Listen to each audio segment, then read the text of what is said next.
We're so grateful to have an intergenerational work here at the William Monroe Trotter Collaborative for Social Justice.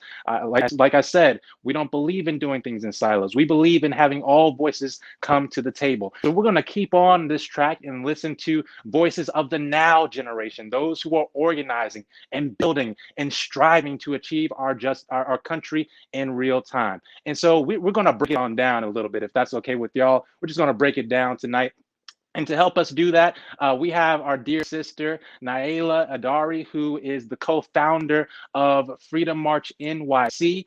She has been hitting the pavement. You may have seen her at the March on Washington last year in the midst of the pandemic. She has been organizing and building not only in New York City, but indeed nationally. I also have to note that this is a sister of Alpha Kappa Alpha. Shout out to the First Fam. We love the D9, and we know that is an organization that has had a long history of service to our community. So we want to welcome Nialah for our activist breakdown, a social justice context. And following her, we will hear from Juliet Pesner, our dear sister who has been working on the ground across the country for political and voting rights. Nialah, we're so grateful to have you here for the Academy of Citizen Activism.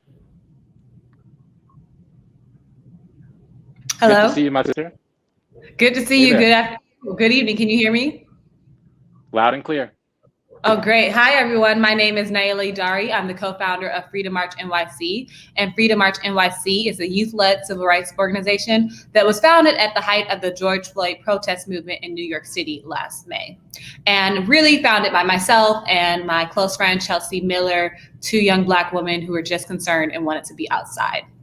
Firstly, I wanted to say that young Black women have been leading from the front, showing the world what democracy looks like in a country that never intended to include us in its democratic project. And I really wanted to thank LaTosha Brown and Nsé, if I'm pronouncing her name right, from the New Voter Project for their tireless efforts in organizing in Georgia. Freedom March NYC was also outside in Georgia supporting their efforts, bringing New York City activists to the ground to make sure that we were turning Georgia blue. Freedom March NYC's mission for young people is to have a seat at the table. We believe that young people shouldn't just be advocating from the outside, but be inside making change, making legislation. So we are fighting for a youth public advocate in New York City, as well as a youth commission in New York State, and hope that these things can, translate to the rest of the nation where they don't have a position for youth in politics. Because young people have been showing up at protests for over a year, and they brought that energy to the polls and changed the course of history in this country. We still don't see their interests being fully represented in the city and state and federal levels of government. So that's why it's important that we make sure that these seats are created. Young people know what we want. We want to see accountability for police officers. We want to end qualified immunity. It has been ended in New York City, still fighting for the state. And we want police-free schools in order to end the school to prison pipeline. And if our elected officials aren't willing to find the courage to represent us, that's okay. They just don't need to be in those seats. And we've seen a surge in a number of young people running for office. That's why I'm also part of the Next 50 Leadership Council to get more young people ages 25 to 43 in those positions. And so I'm thankful to be here and that you can hear me from a youth perspective and introduce this panel, and so excited, and thank you for having me. Thank you so much. The work that you're doing is, you're busy. Yeah, you are doing a lot right now, and you're just demonstrating to us that you can never be too young to fight for justice. That you can never be too young to do this work. Yeah, I remember honestly being in fifth grade having a protest against the school's curriculum because we didn't have anything for Black History Month or Martin Luther King Day. And there are obviously books and things that we could have read, but the school didn't do that. And I know after leading my walkout with my fellow classmates the next year, they changed the curriculum and also honored Martin Luther King Day, which is really important to me as a young Black fifth grader. So you're demonstrating to us that nonviolent direct action still has power, that with our bodies, with our voices, that all of us can shift some things. And I love how you're invoking our ancestor, Martin Luther King Jr., who understood that sometimes you have to get in the way, that you have to block some traffic. Sometimes you have to demonstrate in order for people to feel what you're trying to push. So you are standing tall in a tradition, my sister. We are so grateful that you've come to give us a breakdown of what you're doing and a vision of what we can do as a community as we're fighting for justice. So God be with you. We love to support you in the work that you're doing here at the Trotter Collaborative. Thank you. Please tap in and follow at Freedom March NYC. You can also follow me at Nialah Edari. It's my name. We do have some things upcoming. May 25th in New York City, the 1-year anniversary of George Floyd's death. Also May 31st, the 1-year anniversary of Freedom March NYC, and the 100th anniversary of the Black Wall Street bombing in Greenwood, Tulsa, Oklahoma. So hopefully you guys tap in. And if you are around in June, we're going to have a big Juneteenth celebration in New York as well. Excellent, excellent. That's about a month away, so we'll be there. And thank you so much for your dedication, for your labor fighting for social justice on the front lines. Thank you. Thanks so much, Nialah, for those words and for a roadmap of what you're doing and how the people can support you.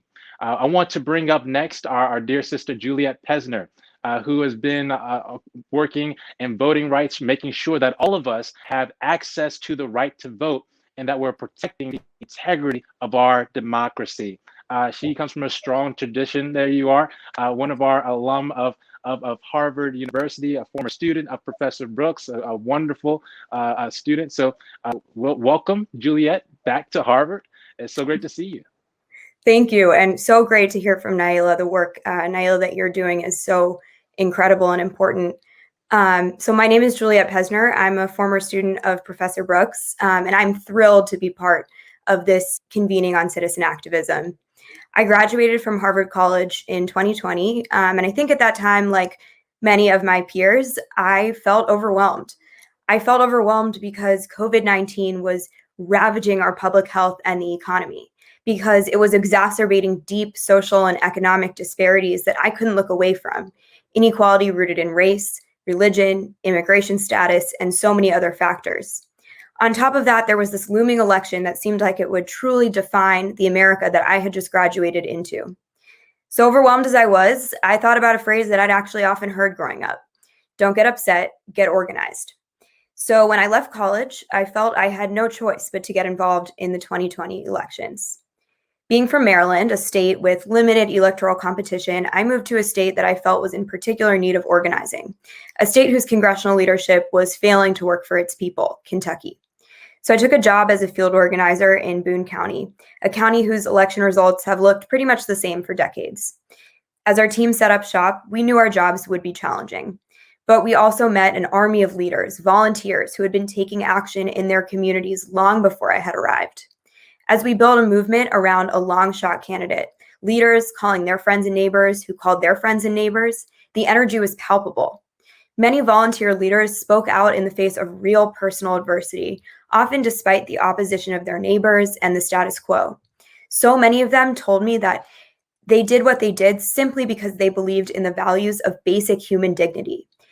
They told me they believe that Kentuckians and all people living in America deserve health care, a just and fair criminal justice system, quality education, equality, and equity.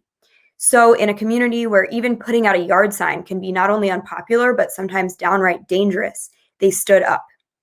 Our candidate, unfortunately, didn't defeat the incumbent. But on a personal level, I'm so grateful to have been a small part of the movement of citizens taking action for what they know is right. All across the country, even in places where outsiders see little hope for change, citizens are acting together. One of my favorite parts of being an organizer has been watching my friends, my generation, grow into civically engaged leaders. There are thousands of young people who put other opportunities on hold to organize in the 2020 elections. The number of busy college students and recent graduates who made time every week this fall and winter to make phone calls and knock doors, and who are still doing the same for vaccination campaigns and local elections, is incredibly energizing. So post-elections and a year into the real world, I'm still overwhelmed by the challenges we face in America today. Injustice after injustice threatens the future of our democracy and our well-being, from climate change to racist voter suppression. But I also know the power of people standing up together, learning from each other, and taking the time to do what's right. I'm learning the power of citizen activism, and I also know that that power is inexorably tied to the right of every individual to make themselves heard at the ballot box and beyond. So tonight, I'm so honored to be a part of this event on citizen activism, and so thrilled to introduce a panel of individuals who are making enormous strides in the world of citizen activism and voting. LaTosha Brown of Black Votes Matter, Nsé Ufot of the New Georgia Project, and Karen Finney of CNN. Thank you so much, Juliet, and thank you for showing up, for doing the work on the ground, for showing up and being a witness of what can happen when we all come together to fight for our democracy and for the right to vote. So it's because of you and so many others like you that we can continue to strive and achieve the country that our foreparents have envisioned and laid the groundwork for us. So thank you so very much for breaking it down for us at this activist breakdown. Absolutely. We are. Yeah, absolutely. We want to encourage you all to continue to tweet, continue to share this wisdom information. It'd be a shame if you kept all this to yourself. We want to continue to be helpful and share the information so all of us are empowered for this work that we're doing. This convening has been themed Achieving Our Country because we believe that freedom is a constant struggle, in the words of our ancestor, Coretta Scott King. We are here not only for a conversation, but in a real sense for a commencement. We intend to go from this place, to go from this mountaintop, from this amazing virtual classroom that all of you joined us in order to go out and be a change in this world. We are here because we believe that we can achieve voting rights for all of our citizens. We are here because we believe that we can protect the integrity of our democracy. We are here because we believe that we can fight and end this pandemic, that we can end police brutality, that we can end health disparities as we know it. So this is not just a conversation, but it's a commencement. So get ready to hear from some dynamic practitioners, some activists who've been doing this work and who are ready to share with you some insights and strategies, cutting edge ideas, so you can be a part of the movement. And so to shift to our dynamic panel discussion, from voting rights to a right to democracy, I'm so grateful to have a wonderful dear sister who has joined us, Karen Finney. So we are so grateful. You all seen Karen on CNN. She is a political commentator. Some of you may have read Karen. She has shared her wonderful story, her powerful story of overcoming. You all may have experienced some of her strategies, as she has been a brilliant Democratic strategist for years. And so we're so grateful to have Karen here. There she is. It's so good to see you. So good. Grateful that you're moderating conversation. Oh, thank you so much. It's such an honor to be here. And so let me just give folks a sense of what we're going to do. I'm going to introduce our panel, and I'm so excited for this panel. And then we're going to talk for a little bit, and then we're going to invite questions. We're going to take your questions. We want this to be a dynamic conversation, and I'm going to try to get each of our speakers through their stories to really help everybody learn some of the strategies and tactics. You know, I loved hearing from the students about the work that they're doing, and it reminds us how important it is that our work is intergenerational, that it is multidisciplinary, that this work takes all of us to get this done and to make our democracy what it's meant to be. And I personally really view this work as restoring the promise of what our Constitution says our democracy is supposed to be. So let me introduce our panel so we can get started. First up, I'm going to introduce LaTosha Brown, co-founder, Black Voters Matter Fund and Black Voters Matter Capacity Building Institute. Then we've got Robi Lopez-Irizarry. I hope I pronounced that right. He's the founder at GenVote NYU, and he led an effort to make Election Day a holiday on campus. We're going to talk about that. And last but certainly not least, an incredible sister, Nsé Ufot, who is the Chief Executive Officer of the New Georgia Project and its affiliate, New Georgia Project Action Fund. So thank you three for joining us. So honored to be with you tonight and have you here. Thanks for having us. Hi. Hi, everybody. All right. So here's how I'm going to start out. As I mentioned to the audience, I'm going to start out by talking a little bit to you all about your story and the work you're doing. Because I feel like when we talk about our work and our story in that work, there's so much that others can learn from that. And I know you all have amazing stories. And then we're going to talk about kind of the situation that we're in right now with voting rights, how that relates to our participatory democracy. And of course, it's not surprising that we're in this moment on voting rights when we're in this moment on racial and social justice. So I'm going to start out by saying, I think it's important that we level set, okay? To say what you're doing is working. What you did in 2020 that we're going to talk about worked. How do I know that?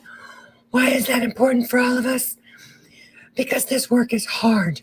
So I want us to feel some joy and excitement about the wins, because we don't get to celebrate that before the next fight comes in.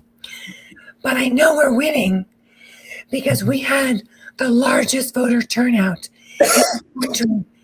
in a century. That's right. In a century. I just want us to absorb that. And in Georgia, where two of y'all are from, we saw something incredible. I personally worked on Stacey Abrams' first run for governor. I say first for a reason. But also worked on the Georgia special election. And what we saw, again, phenomenal, overwhelming turnout in that special election. So people in Georgia did it twice. Not forget, what you're doing is working. It's effective. Let's embrace that. So LaTosha, I'm going to start with you, of course, my friend and sister.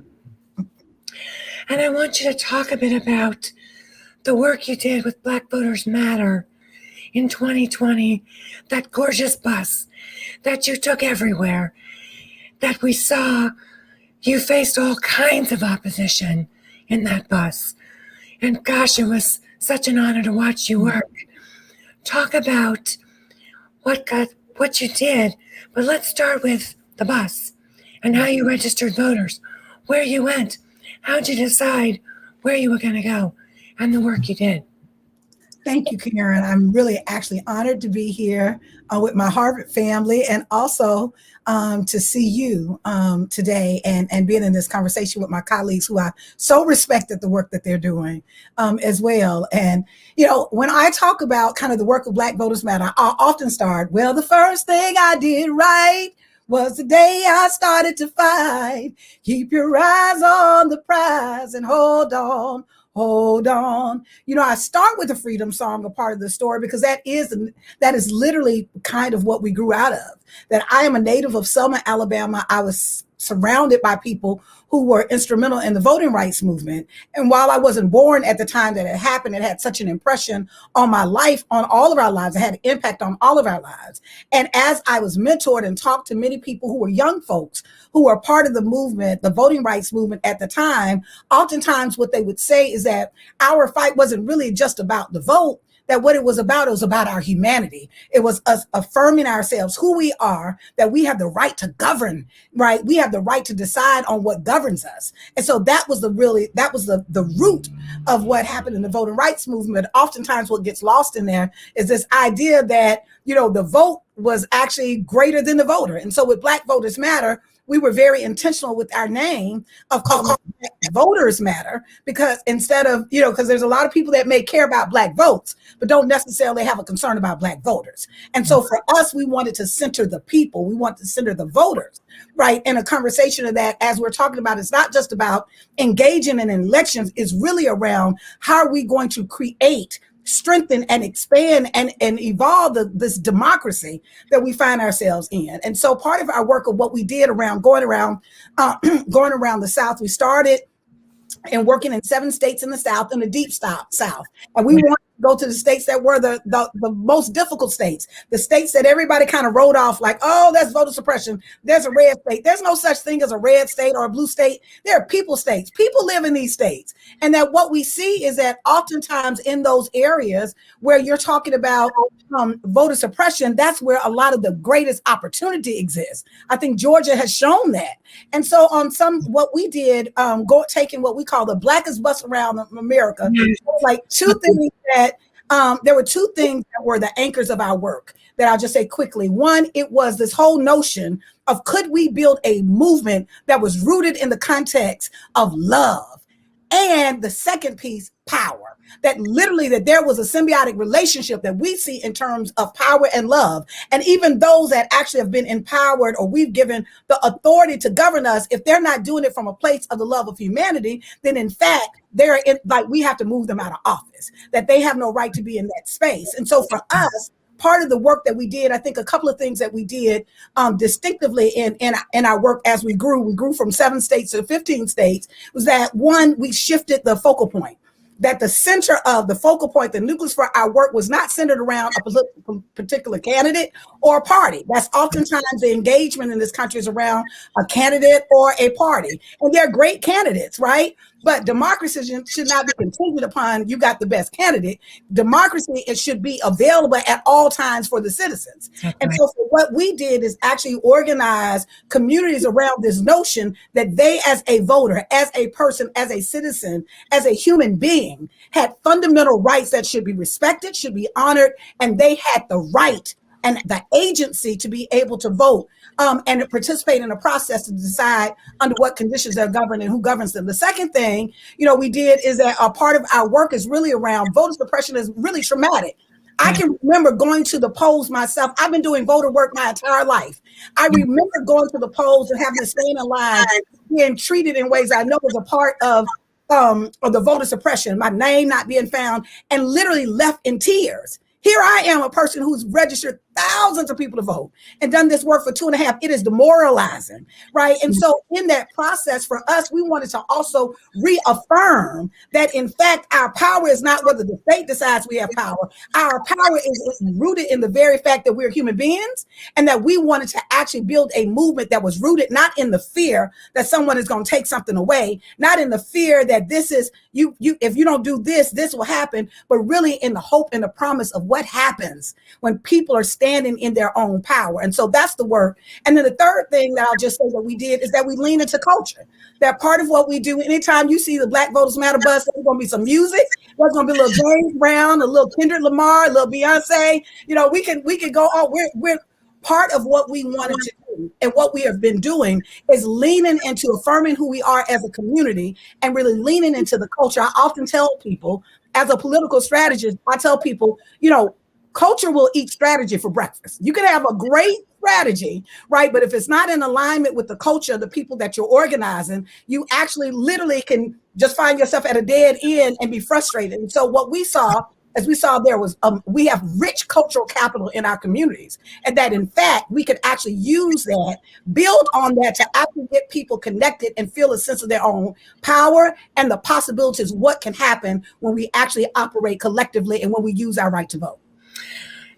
LaTosha, there's so many great takeaways from what you just said, talking about culture, but also knowing who you're trying to organize.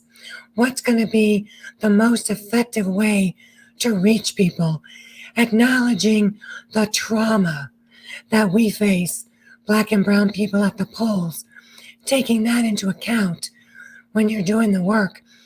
I want to just ask, because again, just so everybody understands, part of my job here in moderating is to help tease out lessons learned, key points in the story, in the narratives for our audience. How did you make the decision? How are you able to go from 7 to 15 states? Personally, I kind of know the story, but I want people to understand, because a lot of times, again, when we're in it, it's not always clear, okay, how do I grow? I need to do more. And I remember conversations where you could see the need to do more in more states, because let's be honest, it wasn't being done as effectively in other states as the way you were doing it, bringing together culture, bringing together a real understanding. And this is another theme we're going to come back to. You know, Black voters and brown voters are so often written off. You said that. We're going to talk about that in Georgia in particular, because I know Stacey's theory of the case. Roberta, we're going to talk about that with young voters. So LaTosha, talk a little bit about how you decided to go from 7 to 15 and what resources you needed and how you got those resources to do that. Thank you, Karen, for asking the question. I will, to give the short version of it, you know, I want to illustrate to people around when we're thinking about America, when we're thinking about where the economic and the financial center in America, most people will see, they would say Wall Street, New York. If you ask people where is the policy center in this country, right, they would say, well, DC, of course. You know, if you ask them where is the entertainment kind of center, they will say California, even though I think Atlanta is starting to give them a run for their money. But for the most part, we know this, right, that there are centers, there's kind of gravity centers that literally are known for anchoring particular aspects of our society, right? And so when you're thinking about structural racism, and when we're talking about voter suppression and the fight to vote, and when we're talking about the real threat to democracy, the real threat of really around what has rooted what I think is the greatest offense against humanity has been rooted with, when I think about where has been the capital of structural racism and oppression, it has been the Deep South. And so for us, we started in the place where many have written off, because we actually think where there is oftentimes the greatest pain, that's where the greatest possibilities are, right? That's where you can actually take that pain and transform that into the possibilities that you see a Georgia that shocks the world. You see an Alabama in 2017, which we worked on, you know, that literally against all odds was propelled by Black voters, were able to shock the world. You see a place like Virginia, which is a place in the South, a state in the South that now has actually ended the death penalty, not the progressive states like DC, like New York and California, but Virginia, right? I'm offering that part of what happens is there's transactional, kind of these transactional change, and there's transformative change. Unfortunately, part of what we know, those of us who are scientists of the movement and students of the movement, what we know is that we're in protracted struggle. And so it takes over time for that change to happen. And so for us, we literally wanted to start at where we think is the heart of the matter. We believe that you can be as progressive as you want to be on the East Coast and on the West Coast, right? If we don't deal with where the capital of structural racism, of white patriarchy, supremacy resides, which is in the Deep South, we will never act. Literally as a country, it will be darn near impossible for us really to build a progressive agenda for all of us, right? You know, let's talk about the significance, you know, of Georgia in this last election. It wasn't just about those 2 Georgia seats. Right. Weren't necessarily just the impact of what they had on Georgia. They had implications on the national agenda and the policy agenda for the country. So part of the reason why we were able to pick the part of the way that we picked those states, we were always invited. So we never go into a state that we're not invited in. That's important.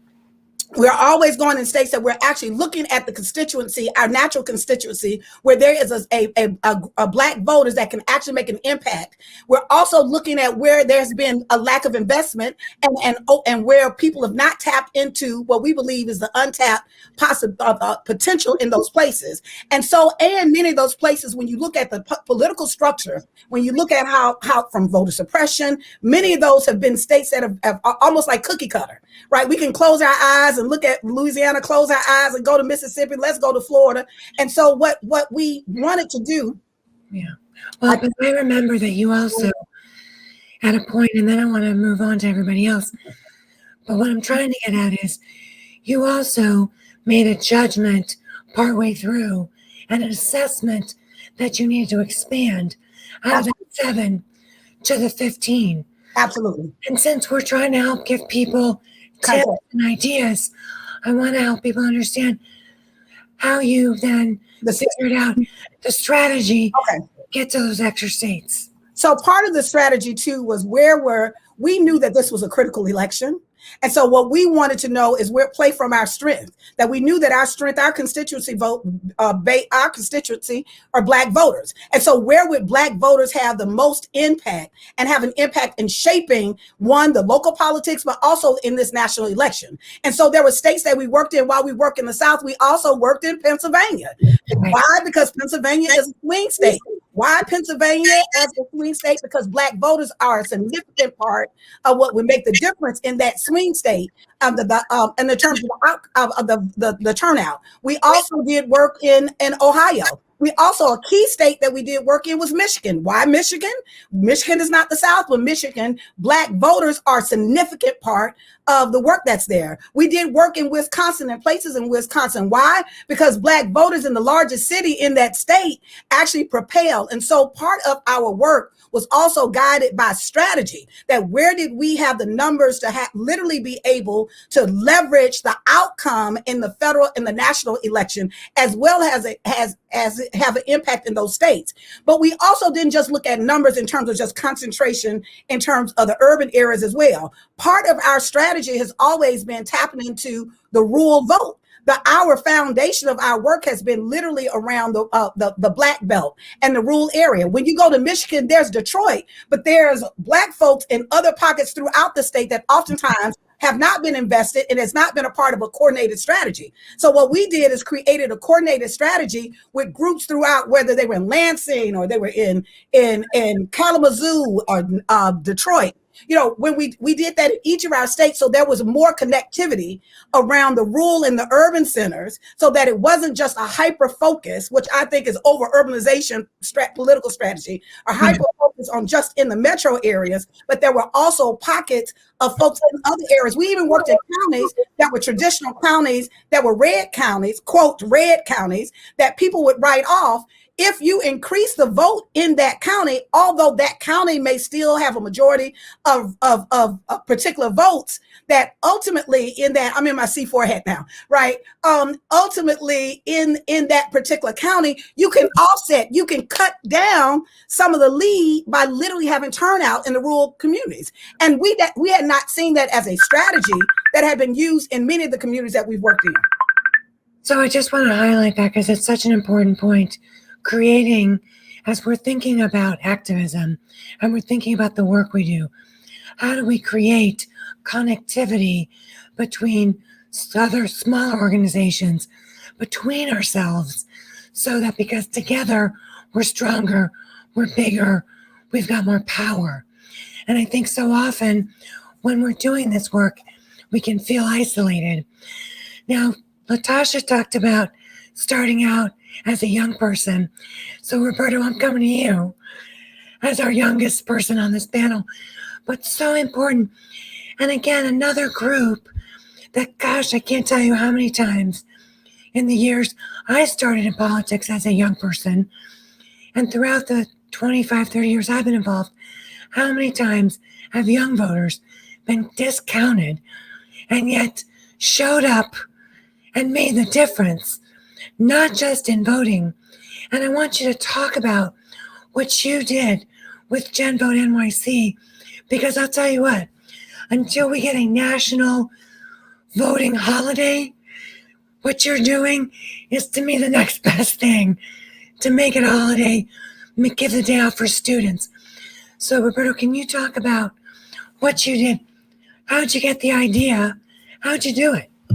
Yeah, absolutely. Well, first of all, I want to say, I'm in absolute awe of these amazing panelists that I've here with me today. I mean, I'm blown away, to even be here. But moving on, for me, it started off really first, outside of Navarro, outside of Publix, registering to vote, abuelas, tíos, and tías. That's where it really started for me.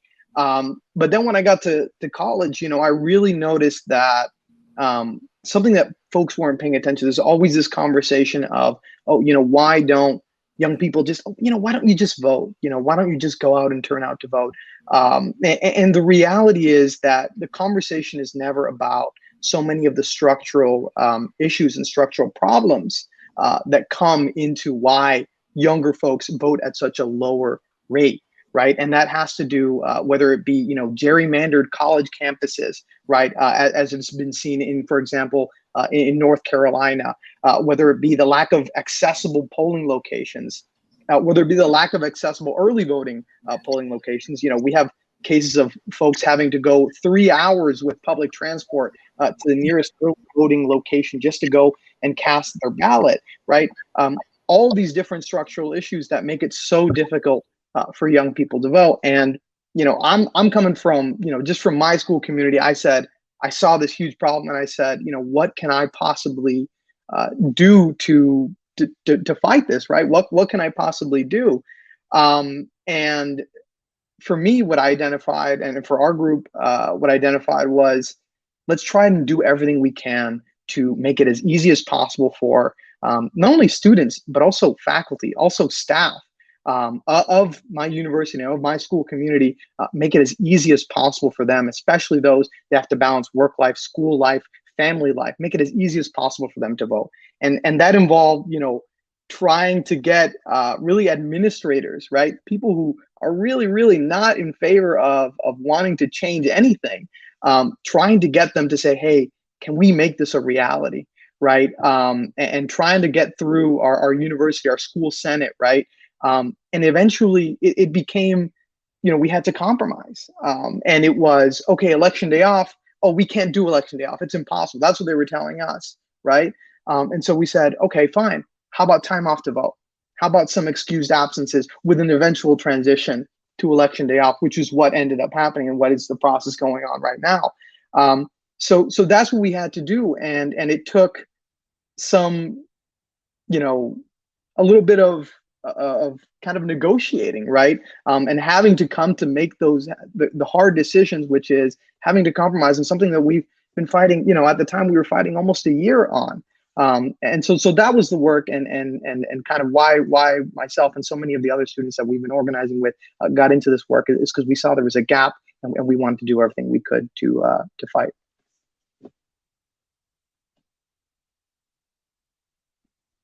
And so how do we take what you did and make it a national movement? I mean, that's a really that's a complicated question, but I think we're already seeing it happen. For me, I looked at what other schools had done, right? I looked at what folks at Rutgers were trying to do. I looked at what folks at UC Berkeley were trying to do. I looked at what Columbia University had done, almost 40 years ago, 30 years ago. That's where that started, and so that's kind of also why we wanted to do what we did, which is trying to get this election off, is say, okay, we can do this, and also possibly make a blueprint here.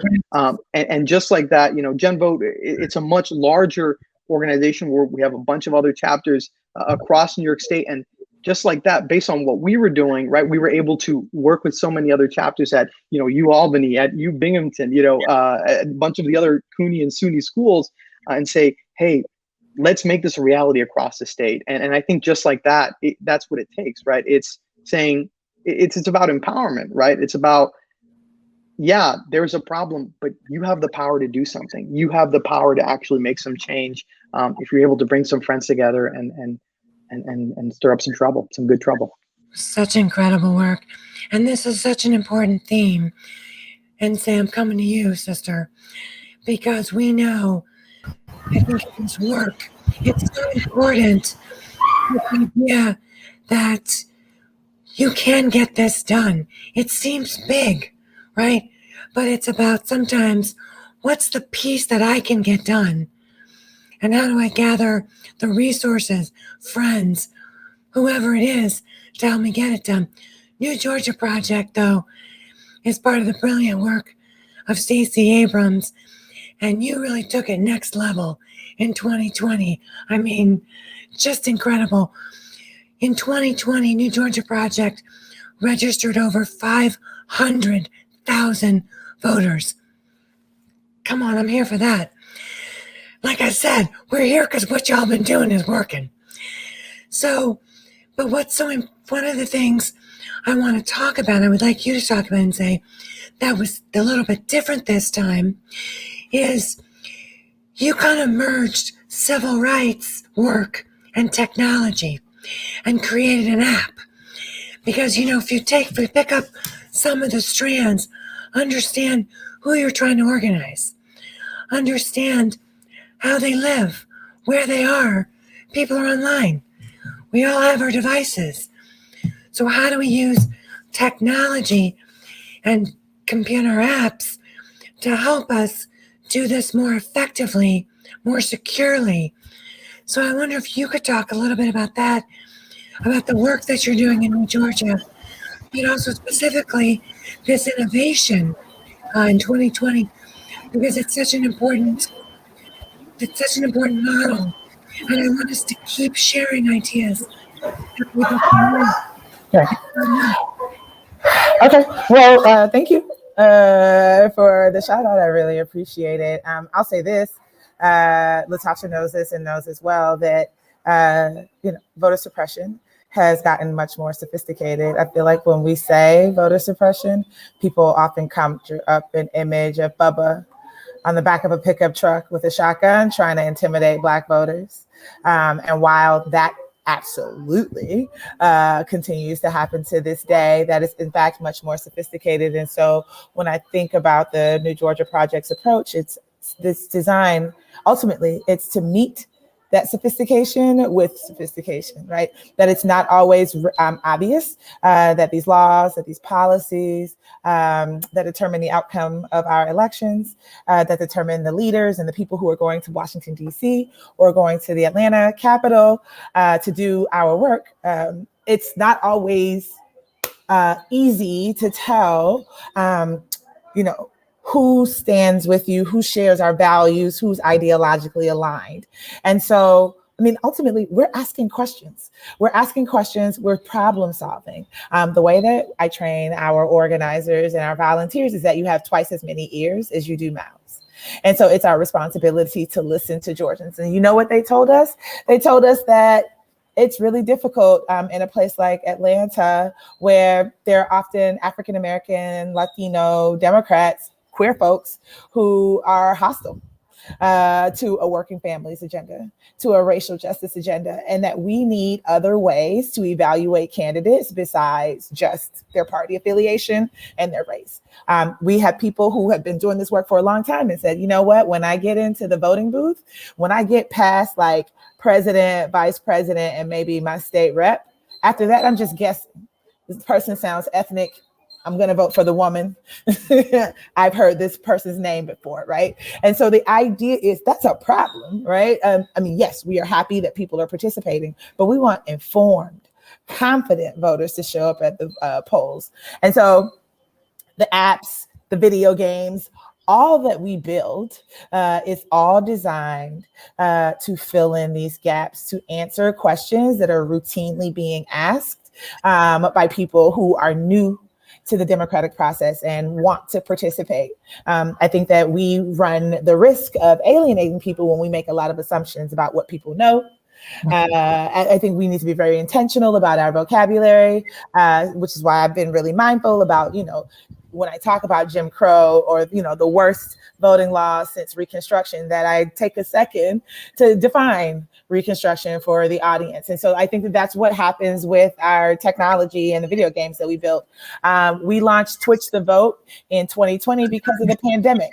At the beginning of the year, we launched, it's our beginning of our voter registration year. It's MLK holiday weekend, where we intended to register 100,000 people in 2020. And then the pandemic hit. And because, so we had to figure out how do we maintain authentic connections, have great conversations with the young people, the people of color, the new Americans that we want to register to vote and have them show up. We start talking to teachers. guidance counselors, parents. Hey, where's your 17-and-a-half-year-old? Where are they building community? And we learned about Twitch, which is basically the streaming platform for gamers. We launched Twitch the Vote. We partnered with the streetwear brand. Again, shout out to LaTosha and Roberto talking about culture and how important it is to our organizing. Gave away some sneakers and registered 9,000 young people to vote, brought in esports players and professional video game players, and a bunch of 17-and-a-half and 18-year-olds who were born in 2002. Yes. And who were going to be voting for the first time, and had a lot of questions. Wicked smart, passionate, many of them successful. Again, 17-year-old millionaires from playing video games, right? But this was going to be their first election, and so they had questions. So we created space, we convened space on Twitch, so that they could have meaningful conversations with each other about what their hopes are, what their aspirations are, what their dreams are for themselves and their families. And so at its core, it is making sure that there's no daylight between us and the communities that we organize with. It is not making assumptions, not using language and jargon that is alienating, and doing what we can to create on-ramps, right? We believe in organization, and so creating on-ramps for people to join us, to see who we are, know who we are, and get their questions answered. So I've got a couple questions for the panel, and I would love for it to be kind of everybody jump in. Obviously, I'll start with one person, and then just as a reminder to our viewers, in a few minutes, we are going to start to take your questions as well. But before we go to those questions, so let me just take my premise to the next level. Like I said, y'all were wildly successful. And one of the things I've heard you say that I want people to really pick up on was you innovated. You looked around at culture, at who you're trying to register, how to enfranchise more people, get more people participating, and thinking creatively about how to reach those people. I happen to know one of the things I remember I learned from Stacey Abrams, and I learned it from when I was at the DNC many years ago. It's a sign of respect to show up and ask people for their vote. And we don't always do that. A lot of organizations don't do that as effectively as they could. What you all did was figure out, how do we do that more effectively? Is it Twitch? Is it a bus? And is there music? I mean, LaTosha, I'll come hear you sing anytime. But Roberto, for you, it was thinking about, how do I just make it easier? How do I bring change within the system I have to work in? So I just wanted people to hear those takeaways in terms of thinking about the tools that we need to do our work. We've got to be creative. We've got to know where people are. But I think we've also got to, our premise about who voters are is really important. Every single American can be an eligible voter, right? For too long, so many establishment organizations separate out, and we use terminology that's very off-putting. So I want to pivot here for a minute. Like I said, you were wildly successful. You didn't accept barriers to how to get people to vote, who ought to be a voter. But now, not surprisingly, in the aftermath of this most successful election, what's happening? The most, I would say, probably in our history, extreme wave of voter suppression legislation. I just checked this morning, and as of March 24th, I'm sure there's more, the Brennan Center estimates 24 legislators, as of March 24, 361 bills with restrictive provisions have been introduced in 47 states. Obviously, Georgia is ground zero. So Nsé, I'm going to come back to you, and then I want all our panel to weigh in. Because here's my question.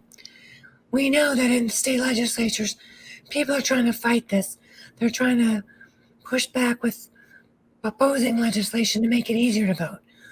We've got HR 1 now, Senate Bill 1 for the People Act in Washington, D.C., the John Lewis Voting Rights Act trying to get passed here in Washington. But given the work that you all are doing, knowing that participatory democracy, voting, is fundamental, why is it? What's going on as we see more people voting, participating in our democracy? The power of who controls government, who makes decision. In Georgia, for the first time, a Black man, a Jewish man representing Georgia in the Senate. And say, is it a coincidence that on the heels of such an effective voter turnout election, we're seeing a backlash, I would say, of voter suppression? What's going on here? So you call it a backlash, I call it a white lash. Yes. And that is what we're seeing. I think that if anyone who has had a coworker or a colleague that was about to get fired, or a partner or someone that they were dating that knew that they were about to get dumped, and you see them start to behave really poorly, acting out, stealing office supplies, showing up to work late, accusing you of doing things that they're doing. I think that that is what we're seeing right now in American politics and policymaking, that America's pale, male, stale minority who has for centuries enjoyed an outsized influence, an outsized grip, again, on the infrastructure, on our political infrastructure, on our policymaking infrastructure, that grip is being loosened because more and more people are participating in our elections, that the electorate is getting younger and browner and more female, and that the concept of sharing power and sharing leadership, or that being a straight white dude is not the default for effective leadership in our country. And so we are seeing people react to the loss of that, to the settling in, the reality of that, that basically you can't, there are too many of us. People keep having babies. People keep moving to our country, and that you ultimately cannot fight the future. And so desperation is what you are seeing. And no, we are not surprised at all. You're on mute. Yep. You know, there's three. Yeah, jump in, LaTosha. To share. The first is that we have to really recognize we are modeling democracy as we create democracy. The truth of the matter is we're in a plutocracy. Democracy as it's laid out in the Constitution has never been achieved, right? And part of that, we have to really break down why that is the case. Even when we're looking at it, it's almost misleading, even in the context of saying there's been more people that voted in this last century, you know, and when you're looking at percentage wise, well, that's because the voting pool was smaller, right? Because there were a whole bunch of people in this country couldn't vote, right? Because of various reasons, my ancestors being one of them, right? And so I'm raising it's a democracy as an ideology, right? As it is listed in the Constitution and the Declaration of Independence, it has been aspirational at best. It has not been achieved. And so I think part of what is happening right now is what you're seeing a real, those of us that are doing on the front lines doing work, we're not literally just political operatives. Now, I've been a political operative. I am a political operative, right? But literally what I am is I am a pro-democracy organizer, right? Which goes beyond just being a political operative, that we are literally modeling the democracy by engaging people, not just saying, well, yes, like even for our work, we say 365 days out of the year. We're not the organization that we just come around and round up the voters and tell them to go vote. We're constantly building. We believe in order for democracy to take place, we believe that there is something fundamentally powerful about this notion of we the people, not we the political parties. Essentially what we've done is abdicated our responsibility as citizens and allowed the political parties to now start dictating to us how much of democracy they're going to give us access to, which is in fact by the very nature of that, the definition of that is that that's a plutocracy. And so I think also what we're saying is we're seeing a reshaping of the political landscape because you have new political players who are shaping that. You have 30 party, what I say, third party or non-party organizations and activists who are actually shaping the context of who is going into office. We're shaping the context of literally how people are getting elected and how people are engaging. We're not waiting on elected officials to go around and do voter registration drives, right? We're not waiting on political parties. We're actually taking the charge of democracy ourselves. And in fact, the beautiful thing about it is isn't that democracy? Isn't that what democracy is supposed to be? There has never been in this country this kind of value system that those who literally saw themselves as leader, as part of the governing class, never literally, they literally control the process of really determining the parameters of what democracy is going to look like. We're saying I think that we're in a generation that there is a transformative shift, that fundamentally we the people are rising up, and we're going to literally be able to determine the conditions in which we are governed. That's what democracy promises us, and that we're going to actually create the democracy that we deserve and the democracy that is laid out, because it hasn't been achieved. It's been aspirational. So I do think that we have to have the background to understand what is different. It's not just elections. It's not that we're engaging different in the context. What we're saying is we're disrupting the context itself. Never would have, and the strategy itself would never lend itself to a democratic society as it is laid out in the Constitution. And so we, the people, are now determining, deciding, and organizing so that we can actually create that nation that we deserve. So, of course, my question was a setup because, I wanted to talk about, as Nsé got into, the fact that we have the black and brown, the growth of, and the changing, really not changing, because we've always been here, but that our democracy, we have to take charge of it, and we have to make sure that we're engaging in it. But I think we can't mistake that in this moment where we're seeing, as you said, LaTosha, and you went right where I wanted us to go, which is these issues are so interwoven. When we talk about democracy, as you said, it's an aspiration. The work that we're doing is bending that arc towards justice, right? Because we're not there yet. We know that.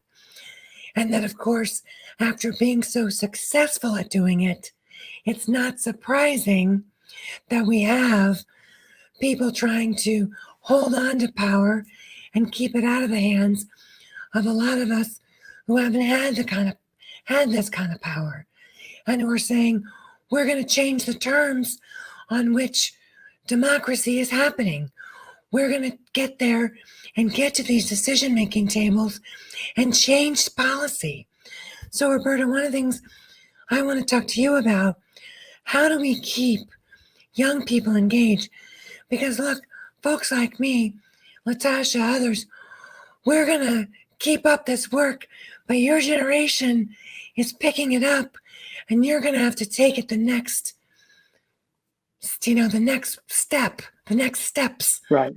And so one of the things that was so important, I felt, in 2020 was to say to people, look, you got to turn out, but you got to keep turning out. And you have a right to ask for the receipts, right? Because if you vote and you vote for someone, ask for the receipts. Did they do what they said they were going to do? How do we keep young people continuing to stay in this fight against voter suppression and towards, again, the way I framed from the beginning and to what LaTosha said, expanding our democracy, expanding rights? The more people who are voting, the more people participating, the more people that are part of democracy. So how do we keep young people engaged? Yeah, and just to go back to the earlier discussion, I think 2020 also, don't get me wrong, it was a great, a victory, right? And that was due to, however, all the work that went into it. It was fighting against really, really adverse, really, really tough situation, right? Of the rise for the, last, half century, right? Especially the rise in these voter suppression tactics. And I think now this backlash that we're seeing, or as Nsé said, the white lash that we're seeing, it has to do a lot with the fact that this victory happened despite all these adverse circumstances. And I think that this coming, this new attack, right, or this different form of the attack, it's not going away. And when it, to your question, Karen, about involving young people, I think it's about asking folks to do more than just, turn out to vote, or more than just, and this goes back to also Nsé's point about creating more informed voting public, but it's also about involving them in everything else, right? About poll defending, right? About moving and pushing your local officials to say, hey, why don't we open this new polling center, right? Why don't we make, this, school over here a new polling location that's, just 5 minutes from where I live, right? It's about doing that work. It's about asking folks to become poll workers, right? Young people becoming poll workers. That's how we get young people involved, is saying it's about doing more than just turning out to vote. It's about everything else, all these structural kind of work that is necessary, right, in order to ensure that this aspirational democracy that LaTosha was talking about can maybe one day, be reached. And that's what I think is how we can get young people involved, is saying, it's not enough to just vote. It's about so much more. It's about all this other work that we have to do, all this groundwork that we have to do in order to get to that point. So Karen, that's what I think is the best way to get young people involved. And I would add to that, I think it's also, people need to understand, I want more young people running for office, by the way, and more people who look like us on this panel running for office, because that's also how we make change. But I want to throw a question out to the panel, and then get ready, audience. I'm coming to you for your questions. Given the state of play right now and what's happening in the states, and maybe my sisters from Georgia will talk a little bit about Georgia, because it's such a model, I think, in so many ways, for not just the white lash, but how to fight. Because now we know we got to keep doing it. We got to pick back up. And sometimes that's hard when it feels like, we just did all this work. We turned out. We did it. So Nsé, how are you looking? How is New Georgia Project looking at the new legislation that just passed in Georgia that is clearly designed to fight to further suppress the vote, I should say? How are you looking at that? What's the next step look like? And then LaTosha and Roberto, I want you both to weigh in on how you're thinking about what we need to do next. What's the next fight? Yeah, there are a couple. Yeah, so here's the deal. I feel like the entire world is trying to rush us and push us to prepare. What are you guys gonna do for the midterms? What's the plan for 2022? Right? I heard your buddy Warnock is running again. What's it gonna look like? And what I'm explaining to people is that we are working to change the culture of democracy and the culture of civic participation. And so what that means in very real terms, in terms of what's next, is there are almost 1,600 municipal races in Georgia in 2021, right? You have school boards, school districts that are making decisions about how to return to traditional learning settings, where the youngest person on the school board graduated from high school 30 years ago, right? And so we need more reflective representation at every level of government. So what are we doing? We're helping 25 people under the age of 25 run for school board in their hometowns across the state of Georgia, right? What else does that mean? That there's likely going to be a $2 trillion infrastructure package that's passed by the federal government, and it's going to trickle down to the states, counties, and cities in what shocks me even to this day, and because of its revolutionary nature, that this administration has expanded the definition of infrastructure to include schools and childcare and healthcare. Because the truth is, people can't go back to work. We can't restart an economy if people don't have provisions for their loved ones, for their healthcare, for their childcare, and for their elder care, as our parents and elders live longer lives, right? So what it means is that, encouraging people to prepare, that we are going to collect an extraordinary amount of voter experience data, because again, 1,500 plus elections all over the state. We have filed a lawsuit with the homies at Black Voters Matter and our colleagues at Rise Inc., which is a youth organization, within the hour after our asterisk governor signed that trash bill, Senate Bill 202, under a photo of one of Georgia's last working plantations where people were brutally and violently held captive, in case there was any doubt about what the message was that he was trying to send with the passage of SB 202. Anyway, within an hour, we were at the courthouse. We filed a lawsuit. We're going to win. And that's what it is. My concern is that the timeline that the timeline for the litigation doesn't align with the really big, important elections that we have. And so it's federal legislation with HR 1 and HR 4. It is, again, overwhelming, attempting to overwhelm and overcome the impact of voter suppression by having as many people as possible turn out to vote in every election in which they're eligible, right? So before we even get to 22, there are hundreds, if thousands of opportunities to learn better, to get smarter, to move quicker, to be more strategic, to outrun and outsmart the racist. And that's what we plan to do. You're still on mute. Muted, hold on. Okay, thank you. LaTosha, Roberta, I want you to weigh in here. But this is such an important point, because when we talk about participatory democracy and we talk about organizing, I just want to, again, tease out some things. Nsé talked about multiple tools: legal strategy, organizing strategy, communication strategy, but also that there are elections and ways to engage happening all the time. It's not just about the presidential election. It's not just about the midterms. And in fact, we know sometimes these local elections can have a more direct impact on your day-to-day life. Not that the presidential isn't important, I'm not saying that, but that we've got to keep people engaged in these other elections. And that's what why I say, how are we thinking about what do we do next when we know all this voter suppression is coming at us?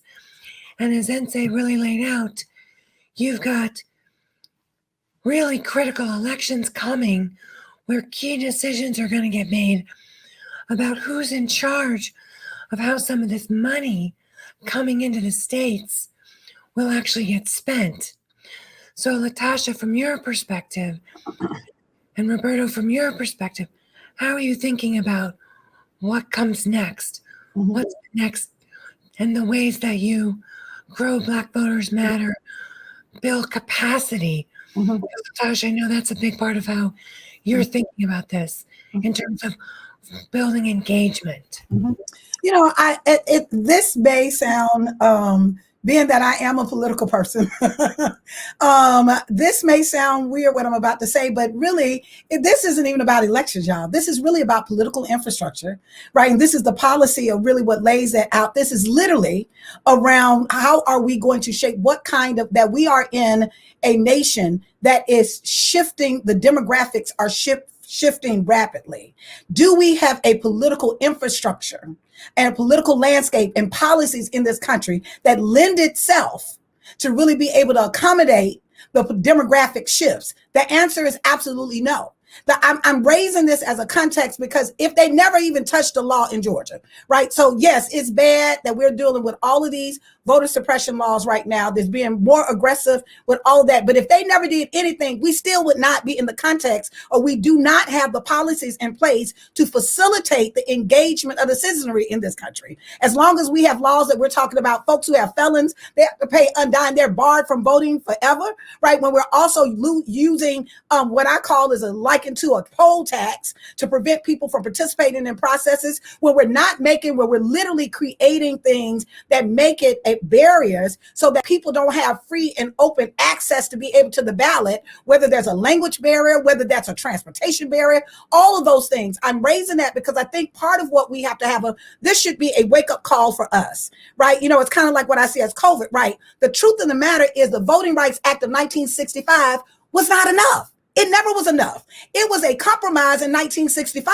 The mere fact that it has to be reauthorized every 25 years says something, right? The bottom line is democracy is not, we have to enshrine democracy in the Constitution, within the values in this country. And so fundamentally what that is going to take is that is going to take the citizens. We have literally created a political process, or those who have been in power have created a political process that literally is really the power centers for political parties, in the context that they decide and allow who benefits from that power and those resources, right? And I know we see that around the world, but that doesn't necessarily mean that that is okay. That what I think that we're in the context of what I think is the next, and I talk about this often, even when as I'm at Harvard, I'm constantly pushing people around this notion of what is your radical reimagining of democracy? That fundamentally what we currently have, right? If we didn't change a thing, if we were able to stop all the voter suppression laws, we still do not have infrastructure, a political infrastructure, a policy, a process that actually centralizes and protects the interests, the democratic rights and interests of citizens. We've shown that. That's why we're here. And so I think what we have to do, I think we're at this, what I call, we're at the democratic road, right? The road of democracy, right? That one, we can either go the road that I think will ultimately lead to peril, or we can go to the road that will lead to promise. The great thing, it's interesting. My grandmother would always say, because I am a person, a child of the South, my grandmother would always say, what the devil meant for harm, God will use it for your good. And I never understood what she meant. But the truth of the matter is, this attack on voting rights and this showing its ugly head around voter suppression is the prime opportunity for people to organize and to stand up and literally start creating the kind of systems. We can't get caught up in just fighting the voter suppression that we see in the moment. I am no longer going to be engaged, I'm not going to be engaged in a conversation the rest of my life whether Black people can vote or not. We have solved that. I'm not proving it. That's a done deal. I'm not having that conversation anymore. The conversation that I am facilitating is a conversation that is really rooted in this notion of radically reimagining this nation. And what is it that we need to really be able to set a vision, to really be able to lift up the voices of people, to really shape the context of what a victory looks like, where it can be a win-win for all of us, and rooted in the values of democracy. Democracy as an idea, as an idea, as something that we've hung the hat of American exceptionalism, and we've hid behind that, instead of literally being honest about democracy as a fundamental value has not been achieved, right, in this country, right? And so there are elements of it, but if we're to have a democracy that actually says the rights of citizens, that people have the right to determine what governs them, then that is going to require a new set of policies. That is going to require a different kind of organization. I actually support, I literally have this idea and support this notion of creating a Department of Democracy. Yes, I want a Department of Democracy. Can it happen? Yes. Department of Homeland Security happened 11 days right after 9/11. So we should create, even if I ask you right now, where in government, what area that we're saying that, and you can say, oh, DOJ, well, we saw how that went last election cycle, right? Because fundamentally, the DOJ is responsible to the president. The point is that there has to be some context that people are reasserting that it's we, the people in the Constitution, not we, the party, and that we're going to have some protection mechanism that actually allows us to actually be able to express our democracy unencumbered of the political agenda of political parties. Amen. I'm here for that. And I think what you're saying is so important. This radical reimagining, that's part of what this symposium, this conference is all about. It's talking about how do we go to the next level? What are the tools? Who are the people doing the work? That's you. Roberto, I'm going to ask you real quick, and then we're going to go to audience questions. How are you thinking about what comes next in terms of student engagement and cultural change in this moment? Yeah, I mean, look, I just wanted to quickly, echo what LaTosha was saying about, the importance of building political infrastructure, because I think that ties into also student engagement, right?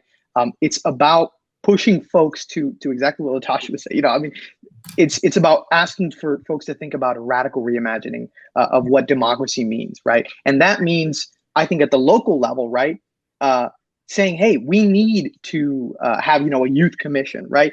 We need to lower the voting age. We need to do all these things and say, this is aspirational stuff for our democracy, and actually doing that and meeting with local officials. So I think that's the important way to do student engagement, is ask folks to think further, right? And to think much, much more broadly about what it means to have a democracy, and what it means to have a fair and just one.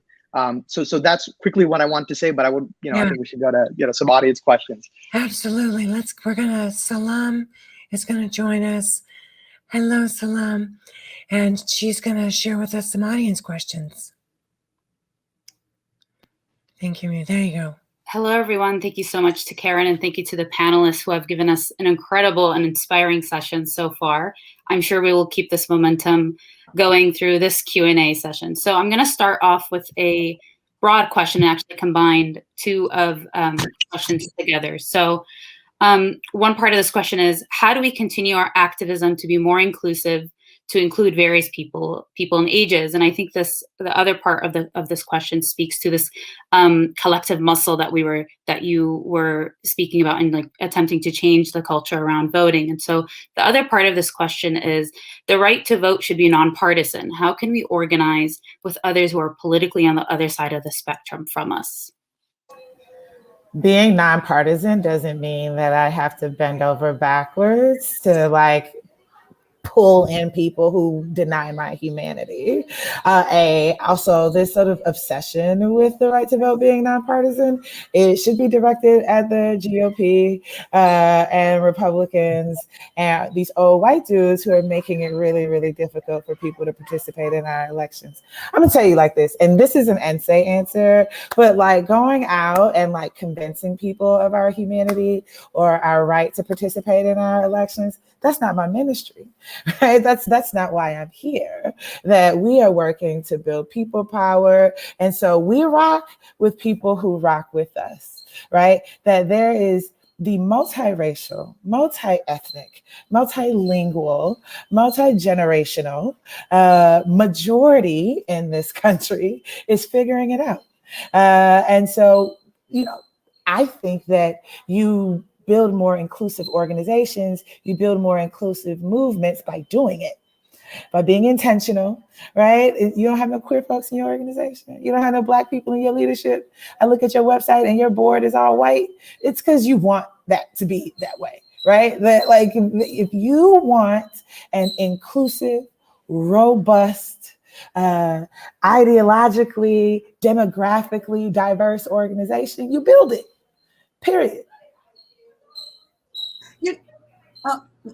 Just quickly to Nsé's point, but I do want to, that oftentimes we get caught up, what elections can be too. Elections can be very misleading, and misleading to the extent that it seems like it represents all of America.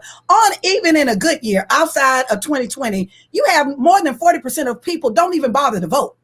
Right. So we create this kind of false equivalency, as if it's the same number of people on the right as there are people on the left, and it just goes back and forth. Right. Without really recognizing that more than 1/3 of the population, right, oftentimes almost half the population are so disengaged from the process. They so turned out from the process for whatever reason that they're not engaged. We're not even fully aware of the possibilities that would exist for a full participatory democracy in this country, because we've not achieved that at the level. We're good when we're getting 65%, right? When there's 35% of people who are not engaged in the process. And I'm saying, and then there's a whole nother segment of people who have been banned from participating in the process, who also continue to contribute and build our communities in other ways. My point in saying that is that it's really important for us to not get caught up, I think, in this false kind of sense of equivalency around we've got to spend time in convincing whatever. I'm like Nsé, that may be somebody's job,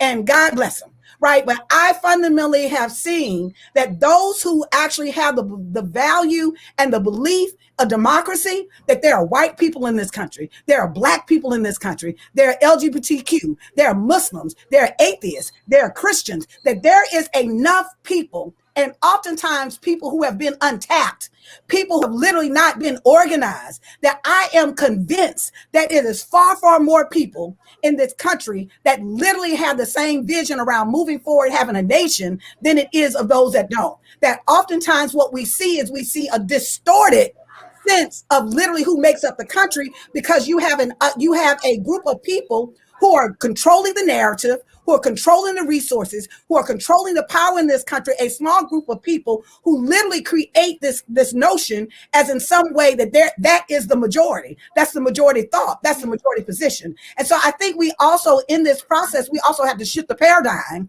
for us around this question around who we see and we think of as American, and really get to the bottom of doing the hard organizing work to actually discover who America really is. And so that we're not literally just, we're just not just basing that on how many people voted for the Republican candidate or the Democratic candidate, but literally that it is in a broader context around who are the people who are creating, building this nation going forward.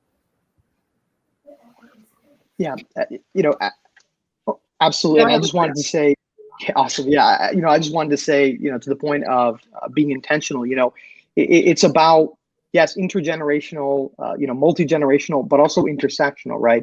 And saying that we're bringing in folks, no matter, who you are, right? And I think that's kind of the point, but it's also being intentional, right? We're including everyone at the table, right? Leadership, no matter what, right? I think that's important. And to the point also of the question of how do we make voting or voting rights nonpartisan? I mean, I think that question is ridiculous, in my opinion, just because it's a fundamental right? First of all, and the fact that even has to be, asked, like, oh, is it a nonpartisan thing?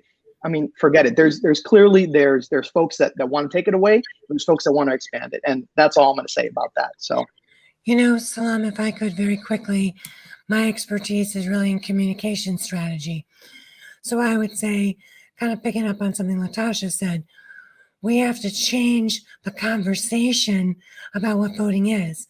As we've been talking about on this panel, it is your fundamental right as guaranteed by the Constitution. And I think, I'm a Democrat, but I think we have to reclaim the conversation about what it is to be a citizen in this country. And being a citizen means you have the right to vote. And then I think we have to be very concrete with people as we have that conversation. What does that mean? When you vote, you're making decisions about who gets to make decisions that impact your life. And we have to make a very concrete, clear drawing the line from voting, because I think so many people, what I encounter, aren't sure it matters. Those people LaTosha was talking about, who don't believe that their vote matters. We have to, change our structures of our democracy to reach out to everybody. And I started by saying, it is a sign of respect. We need to show the respect to ask people for their vote. A friend of mine who works for Voto Latino pointed out after one recent election, a lot of Latinos didn't vote in one election. Nobody asked. Nobody reached out. So we've got to make sure the tools of democracy are there to reach out, Democrat, Republican, citizen, and make sure people understand it's your fundamental right. And that right is part of how we build democracy, part of how we strengthen and broaden and bring more people into democracy. Karen, the only thing that I want to add to that is I think it's important for us to really make the distinction that we have been putting resources in winning elections, not building democracy. We collapse the two as if they're the same thing, and they're not. So there are elements of it that is the practice of it, and it utilizes, but we've been putting resources and billions of dollars to win elections, not to win democracy, not to build democracy. That's right. And I will underscore that because there are tons of people who are not eligible to vote who still participate in the day-to-day civic life of our communities, right? So folks who are not citizens yet, people who are under the age of 18, if you live in the South, formerly incarcerated folks, that there are a lot of people who don't vote, but who do or have the ability to actively participate in the work of building our society, aka the work of democracy. Salam, back to you. Thank you so much for those comments and for that pushback. That was wonderful. Going back to what LaTosha was saying about, who are Americans, who inhabits this land. And so this really speaks to the second question that was posed. And, I hope that all the panelists and Karen, of course, jump in. What will it take to ensure enough true representatives that reflect our communities that are elected to create the change in policies that is needed to create the nation we imagine? Very quickly, I'll just say, you got to run for office. We need poor people who look like us running for office at every level. Because, let's jump again to LaTosha's framework. We'll take it out of political parties. But think about who is sitting at the table making decisions. That matters, right? It matters. That's why. Now, I've done a lot of work with women candidates and women of color. One of the most important things for us is to encourage each other, our friends, fellow activists, run for office. Because a lot of times we don't always see ourselves reflected in who's at those decision-making tables. So we think, we don't think to run. So I always encourage people, run for office, get in there. I don't care what level, get in there, get in the game. Because when you're at those tables, that's how we change the policy. That's how we change the policy that Nsé's talking about, that LaTosha mentioned, so that more people are returning citizens are able to vote once they paid their quote unquote debt to society. So that we're seeing more people and that the lived experience of who we are in America is actually sitting at decision-making tables. That's my big thing. I think so too. I'm going to add that I think it is telling the truth about how we won, how what we have was won. That there are, and I get it. Like, I love, Marvel comics as well. And I too am invested in sort of the idea of some superhero. But the truth is we don't elect messiahs, right? The truth is that like some awesome speech is not going to defend our rights and defend the wins that we've gotten throughout the history of social movements.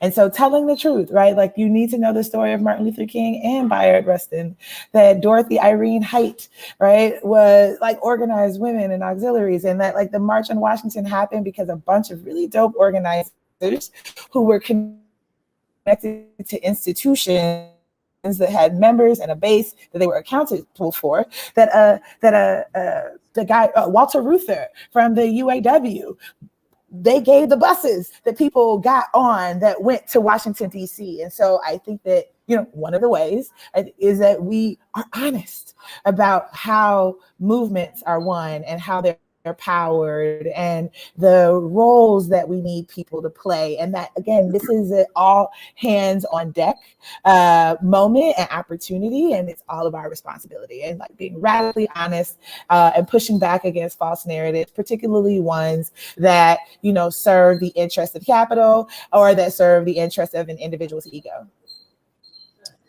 You know, I'll just to piggyback off what my sister said, what I believe that we have to do is organized power is realized power. We have to organize ourselves that we do two things. We have to disrupt and transform. Did I say disrupt? I certainly did. You know, last I checked, there was a Boston Tea Party. It wasn't quite a party. It was disrupting a process in which people felt like they were not having access to a government. And what they did is they disrupted and organized themselves to transform their political landscape and their political reality. And so what we have to do in terms of going forward is that we have to literally recognize, and part of what does disruption look like? Disruption looks like when a Muslim woman in a seat that has been constantly held, has been traditionally held by a white male, right? That disruption looks like when a trans woman or trans man, a trans person runs for a city council seat in an area that calls himself traditionally conservative. What disruption looks like when a Republican 21-year-old that has audacity to say that I believe in democracy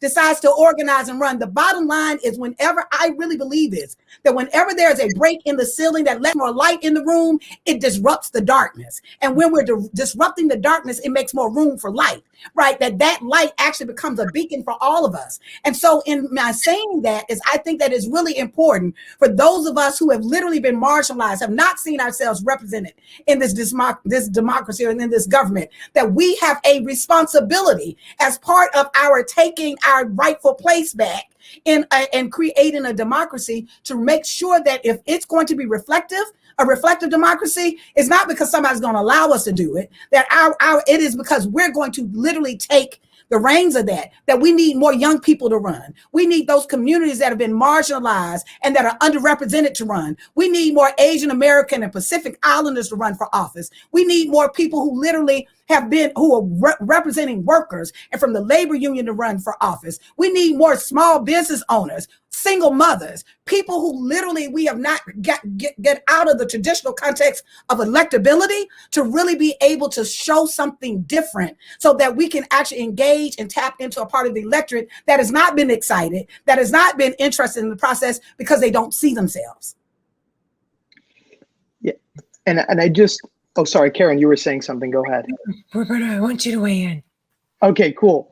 No, what I was going to say was, you know, I just wanted to bring back, and LaTosha, this is a point that you brought up much earlier about political infrastructure. I think that's another aspect of this, is the way that we make sure that the folks in government look like a younger generation, look like a more diverse generation, is to ensure that the rules and the actual structure is made in a way to make it possible, right, as easy as possible for folks to run for office and not have to take money from, you know, massive corporations and massive, huge developers, right? That's how we do it. It's about ensuring that there's an available polling location, right, that's fully staffed, that has all the resources, right? It's about ensuring that formerly incarcerated individuals can actually vote, right? It's about all this other work that's the political infrastructure work that is also super necessary to get to that point. I just wanted to say that really quickly. Absolutely. Salam, do you want to bring our next question? Yes, that actually segues really, really well in terms of the need to disrupt, but also Roberto touched upon this a bit in terms of corporate America. So this question that was posed is specific to LaTosha and Nsé. Are we continuing our pressures on corporate America for them to not finance campaigns of those who voted for all these voter suppression laws around our nation?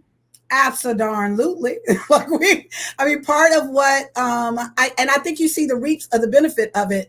You know, in Georgia, what we did is we launched, my sister Nsé, a coalition of groups.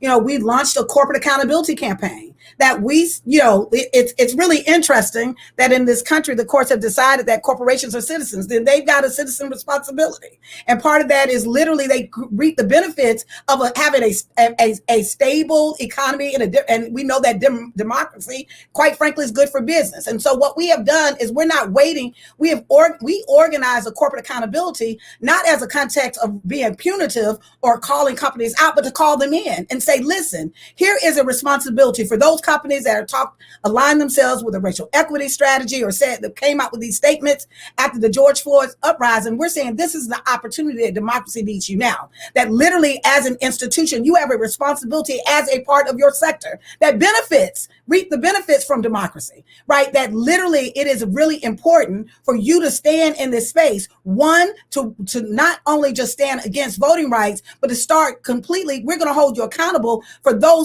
for investing in candidates and political efforts that are actually seek to undermine democracy. You can't have it both ways. And so I think what we've seen that grow across the board, right? Where we've seen corporations, corporate leaders now take on that mantle. And we're seeing a very robust discussion that was, quite frankly, was started and facilitated by we, the people, holding corporations accountable around that.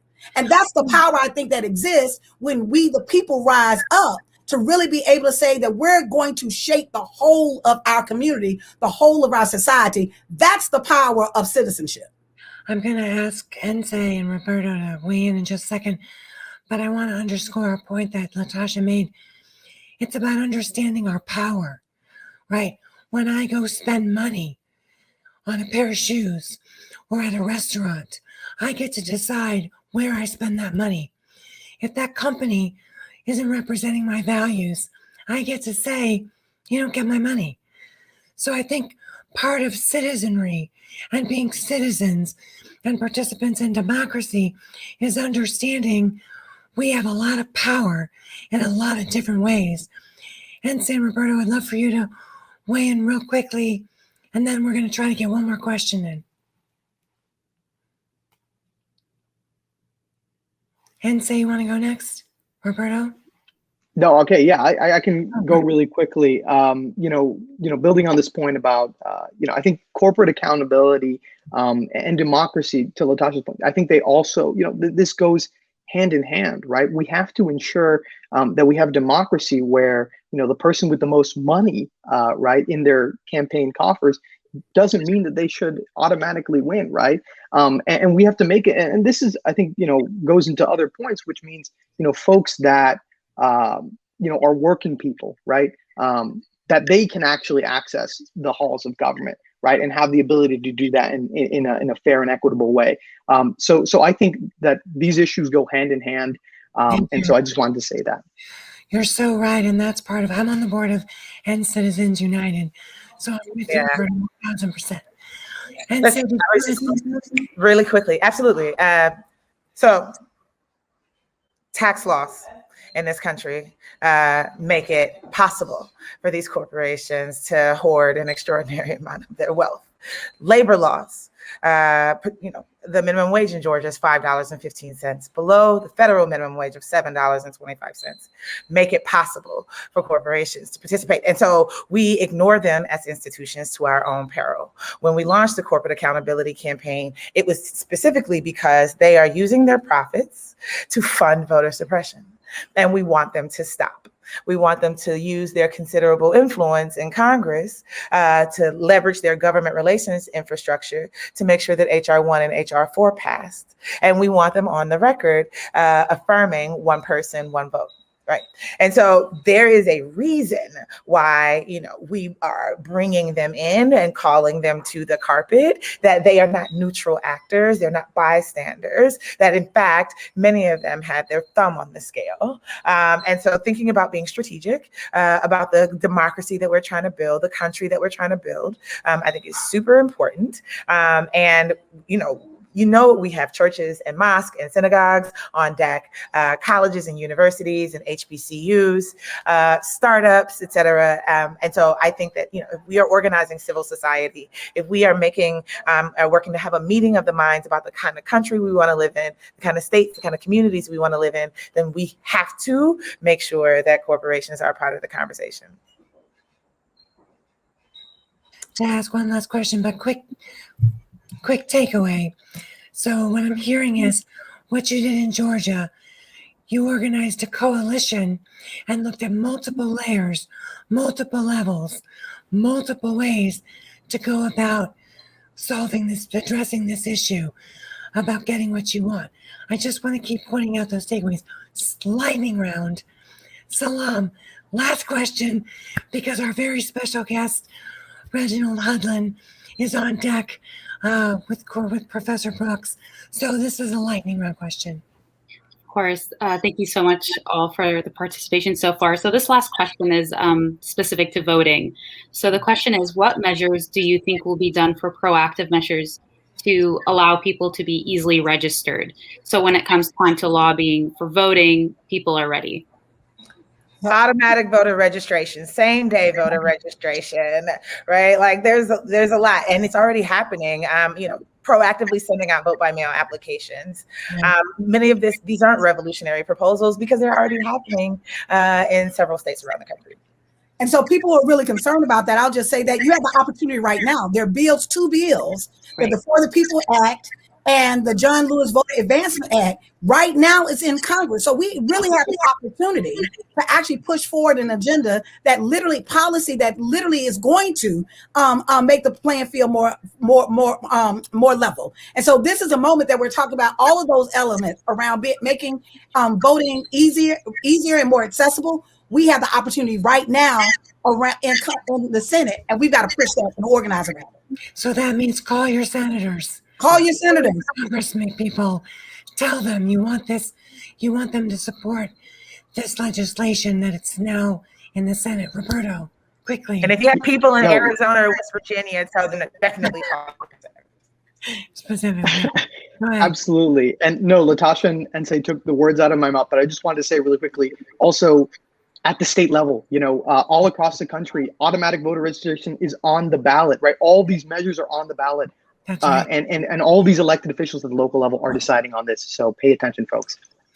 Thank you so much. Yes, we have to leave it there. Salam, thank you so much for the questions. Everybody, please join me in thanking LaTosha, Roberto, and Nsé for a fantastic conversation. I feel like I learned a lot. I hope you do too. And again, to the last question, call your members of Congress, call your senators, look at what's happening in your own state, organize your own friends, your neighborhood, get involved. The number one takeaway, it takes all of us to do this work. That's how we got here.